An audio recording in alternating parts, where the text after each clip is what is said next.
the strangest rule your family had that made no sense until you learned the real reason? My family had this super weird rule that I never understood until years later. We were never allowed to use the front door of our house. Like ever. Not for anything. Not when leaving for school. Not when friends came over. Not even when we ordered pizza. Everyone had to use the side door that led through our mudroom into the kitchen. TBH, it was embarrassing as a kid. When friends would come over, they'd naturally walk up to the front door, and I'd have to awkwardly redirect them like, "Oh no, sorry, we don't use that door," and they'd give me the weirdest looks. I remember when I was like 8, my friend Amara came over for the first time and went straight to the front door. My mom saw through the window and literally ran to intercept her before she could ring the doorbell. She practically dragged her around to the side entrance while giving this awkward explanation about family tradition and house rules. Poor Amara looked so confused and probably thought we were in some weird cult or something, lol. The front door wasn't broken or anything. It was a perfectly normal door with a deadbolt and everything. Sometimes I'd catch my mom staring at it with this weird, sad expression, but when I asked about it, she'd change the subject super fast. My dad was even more intense about it. If any of us kids even joked about using the front door, he'd get this scary, serious look and say, "We never use that door." End of discussion. The side door thing became such a huge part of our family identity that I just accepted it as normal after a while. Like, I stopped questioning it. Our house was on a corner lot, so the side door faced the street anyway, and we had this cute little stone path leading to it with solar lights and everything. My parents put a lot of effort into making the side entrance look welcoming,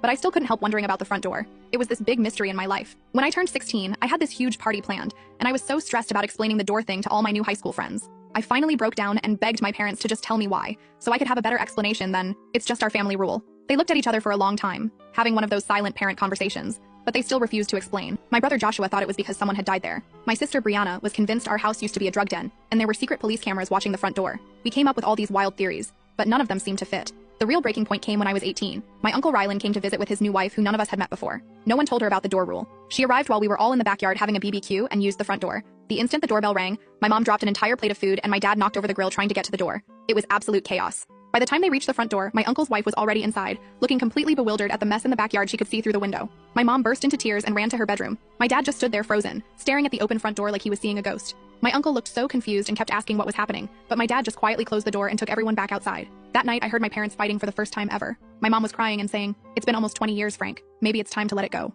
My dad kept saying, "I can't. I just can't." I had never heard him sound so broken. I left for college a few months later, and the door mystery was still unsolved. Every time I came home for breaks, we still used the side door. It had been 19 years of this nonsense, and I was determined to finally get answers. Last Christmas break, I decided I couldn't take it anymore. I sat both my parents down and told them I wasn't leaving until they explained the front door rule. I was an adult now and deserved to know. What they told me absolutely broke